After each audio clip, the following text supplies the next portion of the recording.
আমি বলেছি 6 তারিখে হবে হবে বেলা 12টায় হবে। 2 লক্ষ বলেছি, আগামী দিনে বলছি লক্ষাধিক মানুষ আসবে, 2 লক্ষ হতে পারে, 4 লক্ষ হতে পারে। সময় আসলে আপনাদের সবাইকে ইনভাইট থাকলো। শনিবার 6 তারিখ বেলা 10টার মধ্যে ভেন্যুতে আপনাকে ডাকতে হবে না, ভেন্যু আপনাকে ডেকে নেবে। বাধা, অনেক কিছু বাধা। আজকেই দেখলেন সকালবেলায় আপনি ছিলেন যে একজন হিন্দি চ্যানেল দিল্লি থেকে এসছে, সে আমাকে ল্যান্ড আইডেন্টিফাই করতে বলছে। আমি ল্যান্ডটা আইডেন্টিফাই এই কারণে করিনি, আমি ফ্লেক্স করে জানিয়ে দিয়েছি, আমার ফেসবুক থেকে জানিয়ে দিয়েছি যে বাবরি মসজিদের শিলান্যাস 6 ডিসেম্বর শনিবার বেলা 12টায় হবে। সেটা আকাশে নিশ্চয়ই হবে না, ল্যান্ডেই হবে, মাটিতেই হবে, জমিতেই হবে।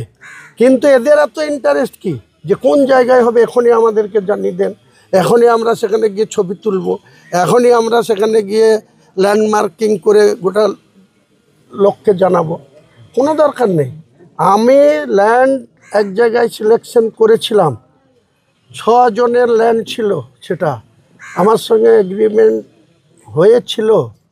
তারপরে দেখা যাচ্ছে যে এই দুজন যে মুনাফেকের নাম করলাম, আর নাম নিতে ভাল লাগছে না, এই দুজন মুনাফেক মনে করছে চিরদিন বাঁচবো আর চিরদিনই মমতা ব্যানার্জির দয়ায় এমএলএ হয়ে থাকবো। আগামী ইলেকশনে আগে সবার সাথে টার্গেট এই 2 মুনাফেককে আগে সাধারণ মানুষে পরিণত করব, মানুষ করবে, তারপরে অনেক কিছুর মোকাবেলা হবে। কাজেই আমরা ডোন্ট কেয়ার। আমি বলেছি 6 তারিখে হবে হবে বেলা 12টায় হবে। 2 লক্ষ বলেছি, আগামী দিনে বলছি লক্ষাধিক মানুষ আসবে, 2 লক্ষ হতে পারে, 4 লক্ষ হতে পারে। সময় আসলে আপনাদের সবাইকে ইনভাইট থাকলো। শনিবার 6 তারিখ বেলা 10টার মধ্যে ভেন্যুতে আপনাকে ডাকতে হবে না, ভেন্যু আপনাকে ডেকে নেবে। এলাকাবাসীদের কি বলবেন বাবরি মসজিদ নিয়ে? এলাকাবাসীকে সবাইকে বলবো আমাদের সমর্থন করতে। যারা মুসলমান তারা তো নিশ্চয়ই মসজিদ বানানোর জন্য তারা খুশিই হবে মন থেকে। কাজে আমাদের যে যেমন পারবে, অর্থ আমরা কোনো অমুসলিমের নেব না, আগেই বলেছি। মুখ্যমন্ত্রীর কাছেও দয়া চাইব না, কোনো অমুসলিমের কাছ থেকে কোনো মসজিদ বানানোর জন্য অর্থ সাহায্য নেব না। গোটা ভারতবর্ষের প্রচুর মানুষের, মুসলিম মানুষের পয়সা আছে। আমার যে বাজেট সেটা 125 কোটি টাকার প্রকল্প, ডিপিআর তৈরি হচ্ছে।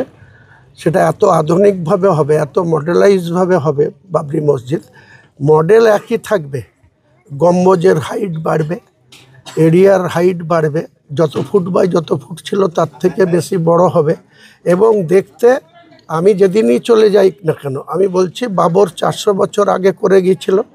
বাবরের ছেলে ছিল হুমায়ুন, আপনারা ইতিহাসে জানেন। ঘটনাক্রমে সেই বাবরের ঐতিহ্য সেই হুমায়ুন ফিরিয়ে আনবে। মুসলমানদের গর্ব করে যাতে বলতে পারে যে এক শ্রেণীর কর সেবকরা অন্যায়ভাবে 1992 সালের 6 ডিসেম্বর তৎকালীন প্রধানমন্ত্রী পিভি নরসিংহ রাওয়ের ভেতর থেকে মদত ছিল, তাই ঘন্টার পর ঘন্টা এইভাবে বাবরি মসজিদকে ধ্বংস করা হয়েছিল।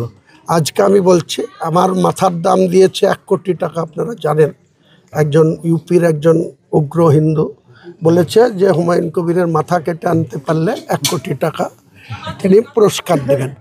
আমি সেই ব্যক্তিকে বলছি তুমি এবং তোমার যত শক্তি আছে মুর্শিদাবাদের ভেন্যুতে আসো, আমার মাথা তোমার কাটবা না তোমার গদ্দান কোথায় যাবে সেদিন প্রমাণ হবে। Eastern India's #1 boarding school, Himalayan International Residential School, Siliguri. Separate AC hostel for boys and girls. 126-acre lush green campus. World-class sporting facilities. Admission open for session 2026 to 27. Hurry up. Limited seats.